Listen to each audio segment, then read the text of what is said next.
चलिए हम देखते हैं जियोग्राफी के एनसीईआरटी क्लास 11 के पहला चैप्टर है। चैप्टर के नाम है भूगोल एक विषय के रूप में।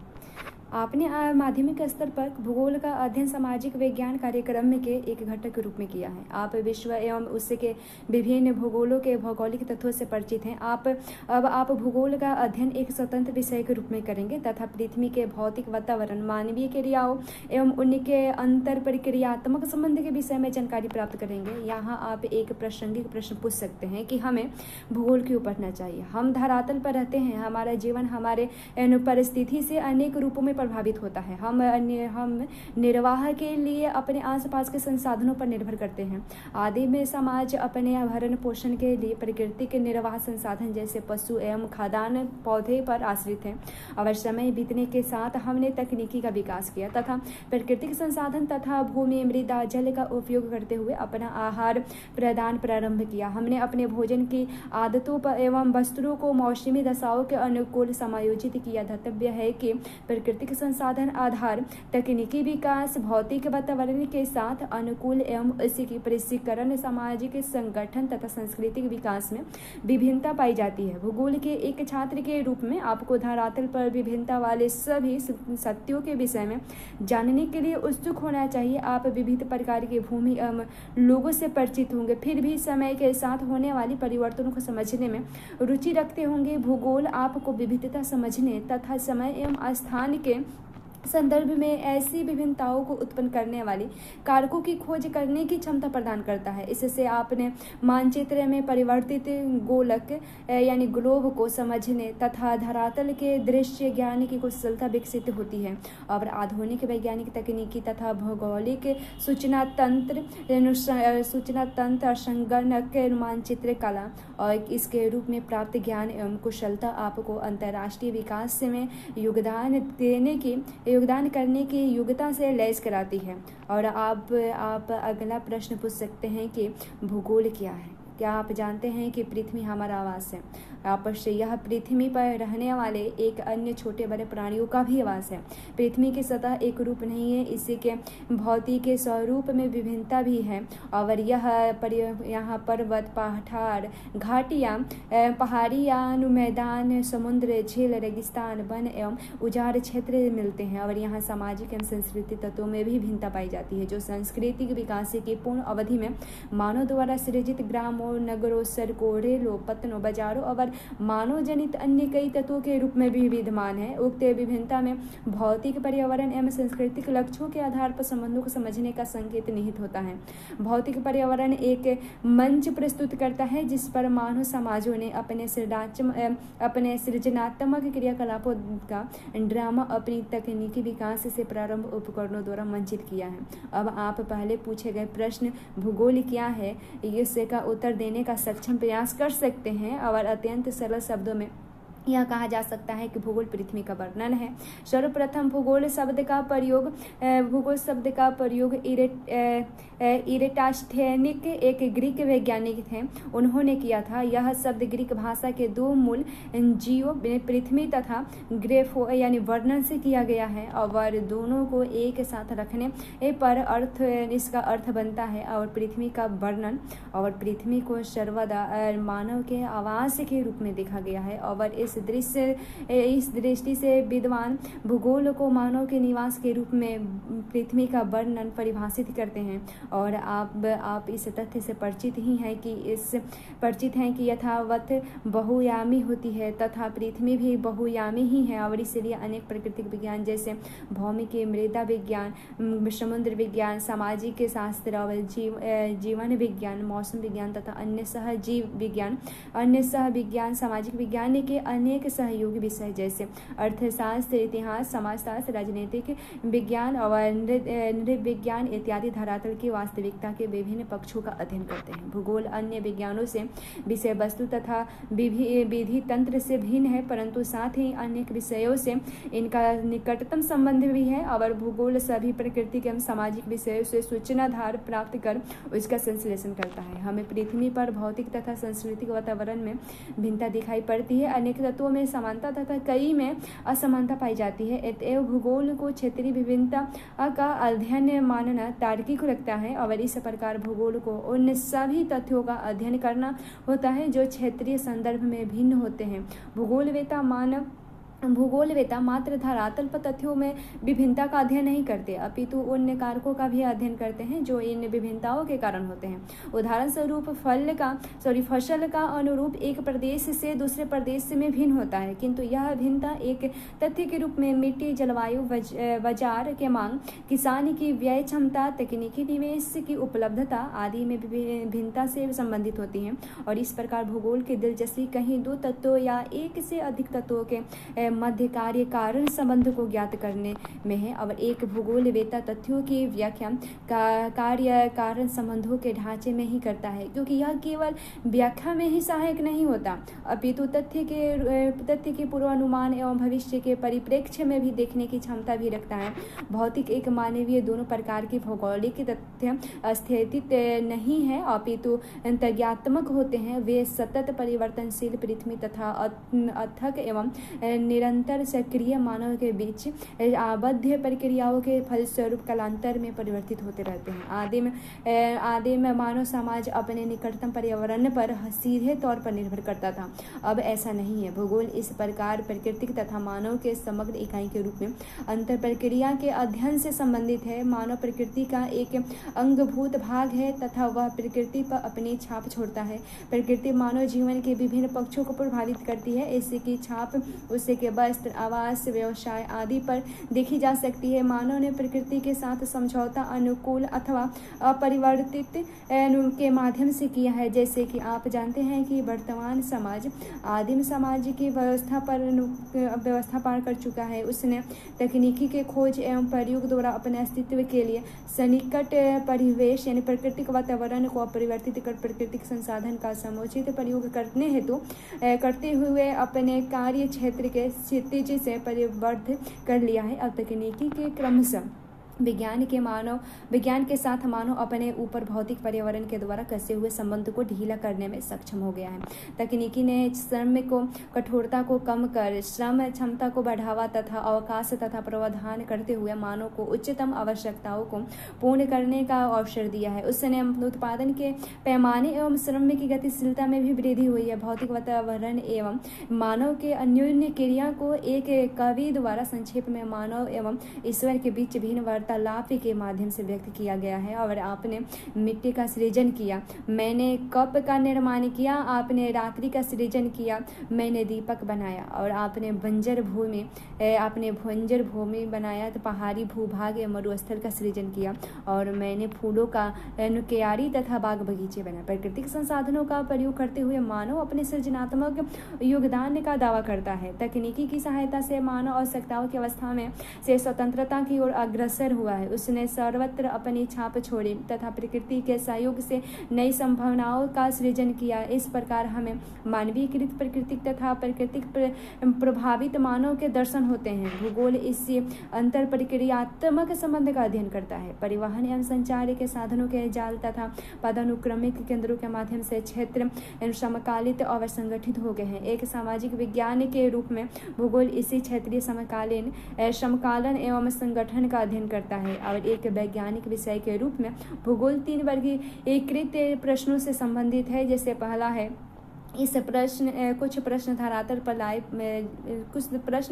पर पाए जाने वाले प्राकृतिक एवं सांस्कृतिक विशेषताओं के प्रतिरूप की पहचान से जुड़े होते हैं, जो क्या प्रश्न के उत्तर होते हैं। दूसरा है कुछ प्रश्न पृथ्वी पर भौतिक सांस्कृतिक तत्वों के वितरण से संबंधित होते हैं, जो कहाँ प्रश्न से संबंध है। सब मिलाकर उक्त दोनों प्रश्नों में प्राकृतिक एवं सांस्कृतिक तत्वों के वितरण एवं स्थिति को ध्यान में रखा गया है। और इस प्रश्न से कौन से तत्व कहाँ स्थित है अवश्य इससे संबंधित सूचीबद्ध सूचनाएं प्राप्त होती है कहाँ से। और अपने वैश्विक काल से ही यह उपागम बहुत प्रचलित रहा है। इन दोनों प्रश्नों से तीसरे प्रश्न के जोड़ने एक भूगोल एवं वैज्ञानिक विषय नहीं बन जाता। तीसरा है यह तृतीय प्रश्न व्याख्या तथा तत्वों एवं तथ्यों के माध्यम कई कार्य कारण संबंध से जुड़ा होता है। भूगोल का पक्ष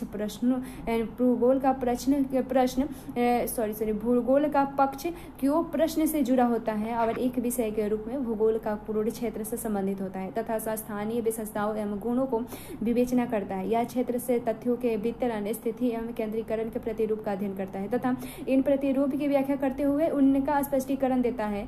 और यह मानव तथा उसके भौतिक वातावरण के मध्य ज्ञानात्मक अंतर प्रक्रिया से उपजे तथ्यों के बीच सहचर्य एवं अंतर संबंध का विश्लेषण करता है। उसके बाद देखते हैं भूगोल एक अनुसमाकलन विषय के रूप में देखते हैं। तो भूगोल एक विश्लेषणात्मक विषय है जो क्षेत्रीय विश्लेषण संश्लेषण का प्रयास करता है तथा इतिहास कालिक संश्लेषण का प्रयास करता है। इससे के उपागम की प्रक्रिया अनुसंग्रात्मक यानी होलिस्टिक होती है और यह इस तथ्य को मानता है कि विश्व एक परस्पर निर्भर तंत्र है। आज वर्तमान विश्व में इसे एक वैश्विक ग्राम का प्रतिबोधन होता है। परिवहन के बेहतर साधनों तथा बढ़ती हुई गम्यता के कारण दूरियां कम होती है। श्रय दृश्यता माध्यमों यानी ऑडियो वैल्यू मीडिया एवं सूचना तकनीकी से आंकड़ों को बहुत समृद्ध बना दिया है। तकनीकी ने प्राकृतिक तथ्यों तथा आर्थिक एवं सामाजिक प्राचल यानी पैरामीटर के निरीक्षण एवं परीक्षण के बेहतर अवसर प्रदान किए हैं। भूगोल का एक संश्लेषणात्मक विषय के रूप में अनेक प्राकृतिक तथा सामाजिक विज्ञानों से अंतरपृष्ठ यानी इंटरफेस संबंध है और प्राकृतिक या सामाजिक सभी विज्ञानों का एक मूल उद्देश्य है कि यथायथ ज्ञात करना। और भूगोल यथार्थता से जुड़े तथ्यों से सहचर्य को बोधगम्य बनाता है। रेखाचित्र 1.1 भूगोल का एक अन्य विज्ञानों के साथ संबंध दर्शाता है। वस्तुतः विज्ञान से संबंधित सभी विषय भूगोल से जुड़े हुए हैं क्योंकि उनके कई तत्व क्षेत्रीय संदर्भ से भिन्न भिन्न होते हैं। भूगोल स्थानीय संदर्भ में यथार्थता को समग्रता से समझने में सहायता होती है। यह भूगोल न केवल एक स्थान से दूसरे स्थान में तथ्यों की भिन्नता पर ध्यान देता है अपितु उन्हें समग्रता में समकालीन करता है। भूगोलवेत्ता को अपनी संबंधित क्षेत्रों की व्यापक समझ रखने की आवश्यकता होती है जिससे कि वह उन्हें तत्कालिक रूप से संश्लेषित कर सके। यह संश्लेषण कुछ उदाहरणों की सहायता से सरलता पूर्वक समझाया जा सकता है तथा भूगोल ऐतिहासिक घटनाओं को प्रभावित करता है। स्थानीय के दूरी स्वयं विश्व के इतिहास की दिशा को परिवर्तित करने के लिए एक प्रभावशील कारक है। क्षेत्रीय विस्तार लड़ाई के दौरान विशेषकर पिछली शताब्दी में कई देशों के लिए सुरक्षा का साधन बना है और परंपरागत युद्ध में बड़े आकार वाले देशों ने अधिक स्थान छोड़कर समय का लाभ प्राप्त किया है। नए विश्व के देशों के चारों तरफ विस्तृत समुद्र द्वारा प्रदत्त रक्षा कवच उनकी मिट्टी पर युद्ध होने से बचाता है। यदि हम विश्व की प्रमुख ऐतिहासिक घटनाओं का विवेचन करें तो उनमें से प्रत्येक को भौगोलिक व्याख्या की जा सकती है। भारत में हिमालय एक महान अवरोध रूप में देश की रक्षा करता है और परंतु उसमें विद्यमान दरों मध्य एशिया के आक्रमणकारिता एवं प्रव्रजकों को मार्ग की सुविधा भी देते रहे हैं। और उसके बाद सामुद्रिक किनारे दक्षिण पूर्व एशिया, यूरोप तथा अफ्रीका से संपर्क को प्रोत्साहित करते हैं। नौसंचालन यानी नेविगेशन तकनीकी से यूरोपीय देशों को भारत सहित कई एशियाई एवं अफ्रीका राष्ट्रों पर उपनिवेशीकरण करने में सहायता की है और क्योंकि उन्हें समुद्र के माध्यम से गम्यता मिली है। भौगोलिक तत्वों द्वारा विश्व के विभिन्न भागों में इतिहास की धारा के अपरिवर्तन के अनेक उदाहरण मिले हैं। प्रत्येक भौगोलिक तथा समय के साथ परिवर्तन होता रहा है तथा समय के परिप्रेक्ष्य में उनकी व्याख्या की जा सकती है। भू आकृति, जलवायु, वनस्पति, आर्थिक क्रियाएं, व्यवसाय एवं सांस्कृतिक विकास ने एक निश्चित ऐतिहासिक पथ पर अनुसरण किया है। अनेक भौगोलिक तत्व विभिन्न संस्थाओं द्वारा एक विशेष समय पर निर्णय लेने की प्रक्रिया के प्रतिफल होते। उदाहरण स्वरूप स्थान स्थान से 1500 किलोमीटर दूर है और जिन्हें वैकल्पिक रूप में यह भी कहा जा सकता है कि अ स्थान बस से 2 घंटे दूर है। यदि हवाई जहाज से यात्रा की जाए तो यह 17 घंटा दूर है। यदि तीव्रगामी रेल से यात्रा की जाए तो इसी कारण समय भौगोलिक अध्ययन के चतुर्थ आयाम के रूप में एक समाकल भाग माना जाता है। कृपया 3 अन्य आयामों का उल्लेख कीजिए। रेखा चित्र को देख लीजिए और विभिन्न प्राकृतिक एवं सामाजिक विज्ञानों से भूगोल का संबंध प्रचुर रूप में चित्रित करता है।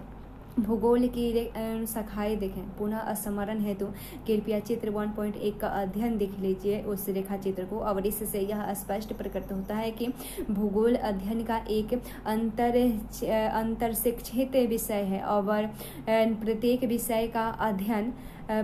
विषय का अध्ययन कुछ उपागमों के अनुसार किया जाता है। इस दृष्टि से भूगोल के अध्ययन के 2 प्रमुख उपागम हैं। पहला है विषय वस्तुगत यानी क्रमबद्ध एवं दूसरा है प्रादेशिक विषय। उसके बाद वस्तुगत भूगोल का उपागम वही है जो सामान्य भूगोल का होता है। यह उपागम एक जर्मन भूगोलवेत्ता अलेक्जेंडर वान हम्बोल्ट द्वारा प्रवर्तित किया गया, जबकि प्रादेशिक भूगोल का विकास हम्बोल्ट के समकालीन एक दूसरे जर्मन भूगोलवेत्ता कार्ल रिटन द्वारा किया गया। विषय वस्तुगत उपागम में एक तथ्य का पूरे विश्व स्तर पर अध्ययन किया जाता है। तत्पश्चात क्षेत्रीय स्वरूप के वर्गीकृत प्रकारों को पहचान की जाती है। उदाहरण स्वरूप यदि कोई प्राकृतिक वनस्पति के अध्ययन में रुचि रखता है तो सर्वप्रथम विश्व स्तर पर उसका अध्ययन किया जाएगा। फिर प्रकारात्मक वर्गीकरण जैसे विषुवतरेखीय सदाबहार वन, नरम लकड़ी वाले कोणधारी वन और मानसूनी वन इत्यादि के पहचान, उनका विवेचना तथा सीमांकन करना होगा। प्रादेशिक उपागम में विश्व को विभिन्न पदानुक्रमिक रूप में प्रदेशों में विभक्त किया जाता है और फिर एक विशेष प्रदेश में सभी भौगोलिक तथ्यों का अध्ययन किया जाता है। ये प्रदेश प्राकृतिक, राजनीतिक या निर्दिष्ट यानी नामित प्रदेश हो सकते हैं। एक प्रदेश में तथ्यों का अध्ययन समग्रता में विविधता में एकता की खोज करते हुए किया जा सकता है। द्वैतवाद भूगोल की एक मुख्य विशेषता है और इसका प्रारंभ से ही विषय में परिवर्तन हो चुका है। द्वैतवाद यानी दृढ़ता अध्ययन से महत्व दिए जाने वाले पक्ष पर निर्भर करता है। पहले विद्वान भौतिक भूगोल पर बल देते थे, परंतु बाद में स्वीकार किया गया कि मानव धरातल का समकालिक भाग है और वह प्रकृति का अनिवार्य अंग है। उसने प्राकृतिक विकास के माध्यम से भी योगदान दिया है। इस प्रकार मानवीय क्रियाओं पर बल देने के साथ मानव भूगोल का भी विकास हुआ है।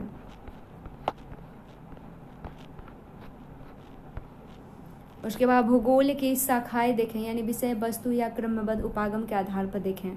तब देखते हैं भौतिक भूगोल। भौतिक भूगोल में जैसे भू आकृति विज्ञान देखेंगे या भू आकृतियों उनके क्रम विकास एवं संबंधित प्रक्रियाओं का अध्ययन करता है। दूसरा है इसमें के जलवायु विज्ञान। उसके बाद इसके अंतर्गत वायुमंडल की संरचना आएगी, मौसम तथा जलवायु के तत्व, जलवायु के प्रकार तथा जलवायु प्रदेश का अध्ययन किया जाएगा। तीसरा इसमें जल विज्ञान। जल विज्ञान में यह धरातल के जल परिमंडल जिसमें समुद्र, नदी, झील तथा अन्य जलाशय सम्मिलित है तथा उनका मानव सहित विभिन्न प्रकार के जीवों एवं उनके प्रकारों पर प्रभाव का अध्ययन होगा। उसके बाद मृदा भूगोल पढ़ेंगे। यह मिट्टी निर्माण की प्रक्रिया, मिट्टी के प्रकार, उनका उत्पादकता स्तर और वितरण एवं उपयोगों आदि के अध्ययन से संबंधित है। उसके बाद आता है मानव भूगोल। मानव भूगोल में देखेंगे सामाजिक या संस्कृति भूगोल। इसके अंतर्गत समाज तथा उसकी स्थानीय प्रादेशिक गत्यात्मकता एवं समाज के योगदान से निर्मित सांस्कृतिक तत्वों का अध्ययन करता है। उसके बाद आएगा जनसंख्या एवं अधिवास भूगोल। इसके अंदर आएगा मानव भूगोल में यह ग्रामीण तथा नगरीय क्षेत्रों में जनसंख्या वृद्धि, उसका वितरण, घनत्व, लिंग अनुपात, प्रवास एवं व्यावसायिक संरचना आदि का अध्ययन करता है। जबकि अधिवास भूगोल में ग्रामीण तथा नगरीय अधिवासों के वितरण, प्रारूप तथा अन्य विशेषताओं का अध्ययन किया जाता है। उसके बाद आता है आर्थिक भूगोल। यह मानव की आर्थिक क्रियाओं से है जैसे कृषि, उद्योग, पर्यटन, व्यापार एवं परिवहन। और उसके बाद अव्यवस्थापन, तत्व एवं सेवाओं का अध्ययन होता है। उसके बाद ऐतिहासिक भूगोल। यह उन ऐतिहासिक प्रक्रियाओं का अध्ययन करता है जो क्षेत्र को संगठित करते हैं। प्रत्येक प्रदेश से वर्तमान स्थिति में आने के पूर्व ऐतिहासिक अनुभव से गुजरा है और भौगोलिक तत्वों में भी सामयिक परिवर्तन होते रहे हैं और इसी की व्याख्या ऐतिहासिक भूगोल का अध्ययन है। उसके बाद राजनीतिक भूगोल आएगा मानव भूगोल में।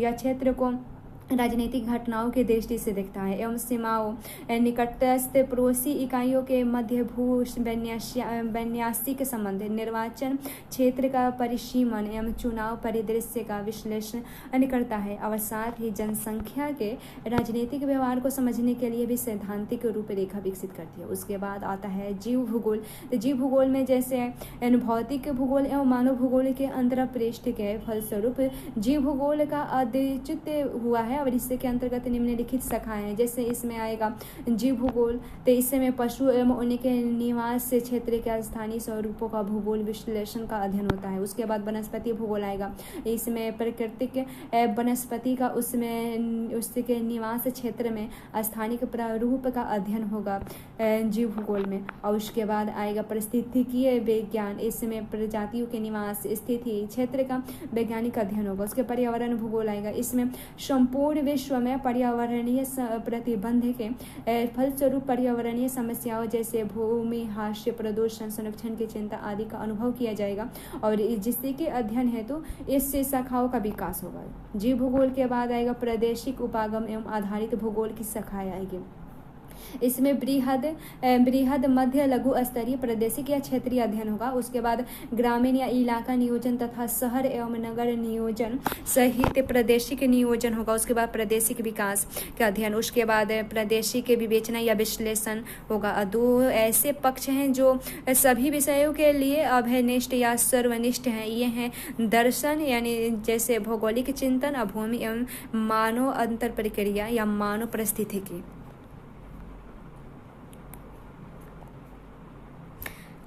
भूगोल की शाखाएं क्रमबद्ध उपागम के आधार पर जैसे यहाँ दिया गया है।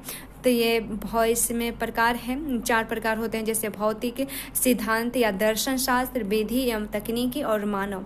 उसके बाद सिद्धांत या शास्त्र 2 प्रकार के, भौगोलिक चिंतन और मानव परिस्थितिकी यानी भू एवं मानव पारस्परिक क्रिया। और उसके बाद विधि एवं तकनीकी विज्ञान भूगोल, इसमें 4 प्रकार के होते हैं, जैसे मानव चित्रकला होता है, मात्रात्मक तकनीकी, क्षेत्रीय सर्वेक्षण विधि और भू सूचना 3 प्रकार का होता है, GIS, GPS और LIS होता है। उसके बाद अंतरापृष्ठ जीव भूगोल के देखें तो अंतरापृष्ठ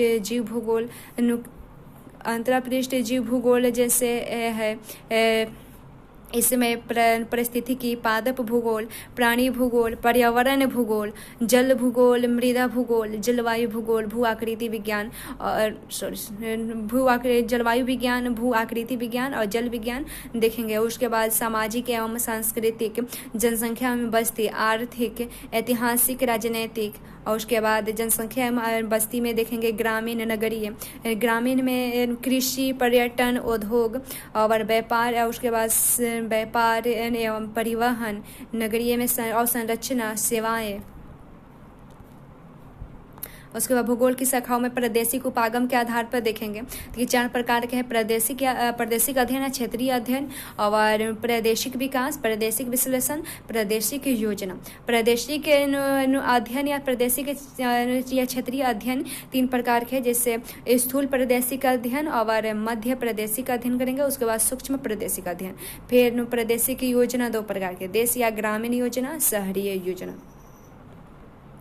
उसके बाद देखते हैं भौतिक भूगोल एवं इसका महत्व के बारे में देखें। पुस्तक का शीर्षक एवं विषय सूचना इससे के विषय क्षेत्र को प्रतिबिंबित करती है और यहाँ भूगोल की इस शाखा के महत्व को बताना युक्त संगत होगा। भौतिक भूगोल में भूमंडल यानी भू आकृति या प्रवाह, उच्चावच, वायुमंडल यानी इसकी की बनावट, संरचना, तत्व एवं मौसम एवं जलवायु, तापक्रम, वायु दाब, वायु, जलवायु और इसके प्रकार के बारे में पढ़ेंगे। और इसके बाद जलमंडल भूगोल में हम समुद्र, सागर, झील तथा जल परिमंडल से संबंधित तत्वों के बारे में पढ़ेंगे। जैव मंडल में जीव के स्वरूप, मानव तथा बृहद जीव एवं उनके पोषक एवं प्रक्रम जैसे खाद्य श्रृंखला, पारिस्थितिकीय प्रचालन एवं पारिस्थितिकीय संतुलन के बारे में अध्ययन सम्मिलित है। और मिट्टी, मृदा निर्माण प्रकृति के माध्यम से निर्मित होती है तथा वे मूल्य, चट्टान, जलवायु, जैविक प्रक्रिया एवं कालावधि पर निर्भर करती है। कालावधि मिट्टियों को परिपक्वता प्रदान करती है तथा मृदा पार्श्विक के विकास में सहायक होती है। मानव के लिए प्रत्येक तत्व महत्वपूर्ण है। भू आकृति आधार प्रस्तुत करती है जिस पर मानव प्रक्रिया संपन्न होती है। मैदान का प्रयोग कृषि कार्य के लिए किया जाता है, जबकि पठारों पर वन्य तथा खनिज संपदा विकसित की जाती है। पर्वत, चारागाह, वनों, पर्यटन स्थलों के आधार पर निम्न क्षेत्रों में जल प्रदान करने वाली नदियों के स्रोत होते हैं। जलवायु हमारे घरों के प्रकार, वस्त्र, भोजन को प्रभावित करते हैं। जलवायु का वनस्पति, सस्य प्रतिरूप, पशुपालन एवं उद्योगों आदि पर भी गंभीर प्रभाव पड़ता है। मानव ने ऐसी तकनीकी विकसित की है जो सीमित क्षेत्र में जलवायु को अपरिवर्तित कर देती है, जैसे वर्तानुकूलर यानी एयर कंडीशनर, आयुषित आदि और तापमान तथा वर्षा और वनों के घनत्व एवं घास प्रदेशों की गुणवत्ता सुनिश्चित करते हैं। और भारत में मानसूनी वर्षा कृषि आवर्तन प्रणाली को गति प्रदान करती है। वर्षा भूमिगत जल धारक प्रस्तर को पुनर्वावेशित कर कृषि एवं घरेलू कार्यों के लिए भी जल की उपलब्धता संभव बनाती है। और हम संसाधनों के भंडार समुद्र का अध्ययन करते हैं। वह मछली एवं अन्य समुद्री भोजन के अतिरिक्त खनिजों की दृष्टि से भी संपन्न है। और भारत ने समुद्री तल में मैग्नीज पीड यानी नोड्यूल्स और एकत्रित करने की तकनीकी विकसित कर ली है। और मृदा एक नवीनीकरण करणीय या पुनः स्थापनीय संसाधन है जो अनेक आर्थिक क्रियाओं जैसे कृषि को प्रभावित करती है। मिट्टी की उर्वरता कृषि से निर्धारित तथा संस्कृति से प्रेरित होती है। मृदा पौधे, पशु एवं सूक्ष्म जीवाणुओं के धारक जीवमंडल के लिए आधार प्रदान करती है। भौतिक भूगोल प्राकृतिक संसाधन के मूल्यांकन एवं प्रबंधन से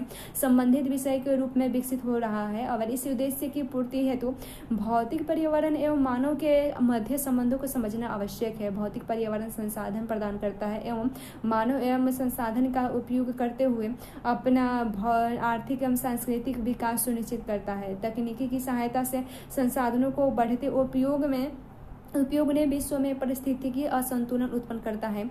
एवं सतत विकास के लिए भौतिक वातावरण का ज्ञान नितांत आवश्यक है जो भौतिक भूगोल के महत्व को रेखांकित करता है। भूगोल क्या है, यहाँ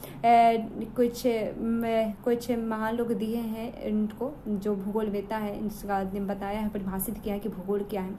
जैसे इसी में से है रिचर्ड हॉटसन, इन्होंने कहा है भूगोल का उद्देश्य धरातल की प्रादेशिक या क्षेत्रीय भिन्नता का वर्णन एक व्याख्या करना है। उसके बाद अल्फ्रेड हेटनर है, इन्होंने कहा है कि भूगोल धरातल के विभिन्न भागों में कर्णात्मक रूप से संबंधित तथ्यों से भिन्नता का अध्ययन करता है।